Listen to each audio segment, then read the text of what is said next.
सत्ताधारी पक्षाचा आमदार आरोप करतोय तर कारवाई का नाही? गोळीबार प्रकरणी उद्धव ठाकरेंनी सवाल विचारलेला आहे। गणपत गायकवाडांचे आरोप गंभीर आहेत असं वडेट्टीवार यांनी म्हटलंय। त्यांनी आणखी एक स्टेटमेंट दिलेलं आहे की या मिंदेंकडे गणपत गायकवाडांनी सांगितले की त्यांचे करोडो रुपये आहेत, करोडो रुपये। मग तुम्ही अनिल देशमुखांना हात टाकलं होतं का? तर 100 कोटीचा हप्ता गोळा करायला सांगितला, ऐकू माहिती। मग याने तर पोलीस स्टेशनमध्ये गोळीबार केलाय, सगळी काही पुरावे आहेत, तुमच्याकडे सीसीटीव्ही फुटेज आहे, काय केलं ते दिसतंय, पण तो काय बोललाय त्याची दखल का नाही तुम्ही घेत? टाका ना मग। मिंद्यांच्या घरी धाड का नाही टाकत? सोरेनच्या घरी धाड टाकली, केजरीवालच्या घरी पोलीस पाठवले।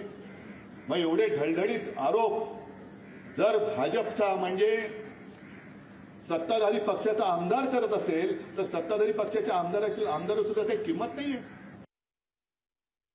आमदार गणपत गायकवाडांचे आरोप गंभीर आहेत आणि आरोपावरून अनेक लोकांवर ईडी आणि सीबीआय चौकशी झाली आहे आणि हा आरोप अत्यंत गंभीर असताना या संदर्भात जी काही मागणी केली असेल ती मागणी योग्य आहे, चुकीची नाही असं मला वाटतं। लोकशाही मराठी ऐका, पहा, जागरूक रहा।